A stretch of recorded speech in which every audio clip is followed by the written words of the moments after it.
The most arrogant flight attendant in the sky was about to lose everything she thought made her powerful, publicly humiliating a black woman she assumed didn't belong in first class, until the captain's voice crackled over the intercom with words that would expose a truth so shocking it would end her career in the most spectacular fashion imaginable. The pristine cabin of Skyline Airways Flight 619 hummed with quiet luxury at 30,000 feet. Champagne flutes caught golden light through oval windows, while leather seats cradled passengers who had paid premium prices. "Ma'am, I need to see your boarding pass again," Lydia Vance demanded, her voice dripping with practiced superiority. The woman she hovered over sat calmly in seat 1 Ampere, her plain sweater and tailored trousers apparently offensive to Lydia's rigid idea of who belonged there. "There's been some mistake. This section is for Horizon Elite passengers only," Lydia pressed. Dr. Nia Green lifted her eyes from a report, calm despite the sting of familiarity. She had met this gaze in boardrooms and boutiques,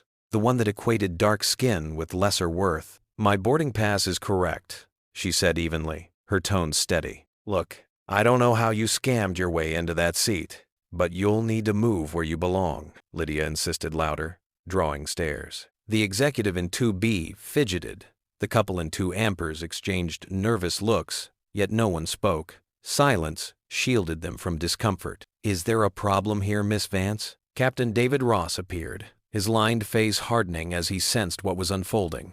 Lydia straightened at once. "No problem, Captain. Just addressing an irregularity with this ticket." "Doctor." Green calmly handed over her pass. Her fingers didn't tremble. She had learned that angry black women were dismissed, but dignified black women were harder to ignore. The captain studied it, then turned to Lydia with clear disgust. "This passenger, Dr. Nia Green, is exactly where she should be. Her ticket is valid." Lydia leaned toward him, whispering as though Nia couldn't hear. "But look at her. She's not first-class material. People like her make others uncomfortable. What if she doesn't fit in with proper society?" The poison of the words tainted the air, ugly beneath the polished veneer of service. "Return to your duties," Captain Ross ordered firmly. "Dr. Green is welcome here." Yet Lydia wasn't finished. As the captain walked off, she bent close, her voice a hiss. "Don't think this is over. I know your type. Diversity hire? Charity case? Probably the only way you can afford this ticket? Doctor." Green's hand tightened around her report. "You have one chance to walk away and forget this conversation," she replied coolly. Lydia's laugh was sharp, brittle. "Are you threatening me? I have connections in this company. I can make your life miserable." 20 minutes later, Lydia struck again, clutching a clipboard and flashing a smile sharp as glass. "I've spoken with passengers. They're uncomfortable with the disruption you've caused. For everyone's comfort, I'll be moving you to the main cabin." "What disruption?" Dr. Green asked, steadily. "Your clothes, your attitude. You don't carry yourself like someone who belongs here," Lydia answered, loud enough for others to hear. The man in 2B buried himself in his tablet, cheeks burning. The couple in 2 Amperes pretended to study brochures. A woman across the aisle adjusted her mask and feigned sleep. "I'm fine where I am," Dr. Green said, voice calm, though fire smoldered beneath it. Lydia's mask fell. "This is my plane. I decide who belongs. And you, sweetheart, don't belong in first class.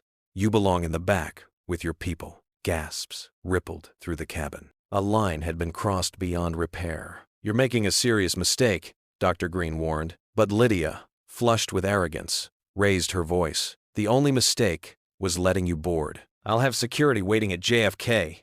Fraud, trespassing, whatever it takes to keep you out of first class forever." She grabbed Dr. Green's arm, trying to pull her up. "Get up and move where you belong." That was the moment Dr. Green stood, not forced, but finished. She reached calmly into her handbag and withdrew a leather portfolio, opening it with deliberate precision. "Since you've made this about ownership," she said, her tone edged with steel, "let's talk about who really owns this plane." The air inside the Blue Note grew thick with dread, every eye flicking between the officers and the 2 sisters pinned to the wall. Marco, the bartender, tried one last desperate plea. "They haven't done anything wrong. Let me call them a cab." His voice trembled, but it carried across the smoky room. Thorne spun on him like a striking snake, grabbing Marco by the collar and slamming him hard against the bar. Bottles rattled on the shelves, the glass chiming in the sudden silence. "One more word," Thorne snarled, and I'll have this place shut down faster than you can say health code violation. How many undocumented workers you got in that kitchen, huh?" The venom in his voice sent a ripple of unease through the patrons. Marco froze, but his apron pocket glowed faintly red. The phone inside was still recording, its quiet witness unnoticed by the captain. Thorne shoved him away with a sneer and turned back to the sisters. Cassidy gripped Alara, yanking her toward the door, while Finn hauled Lyra up, the handcuffs digging cruelly into her wrists. Their humiliation burned hotter than the pain. People stared but said nothing, fear clamping their voices. A woman near the door tried to raise her phone, but Finn lunged and smashed it to the floor, glass scattering like broken silence.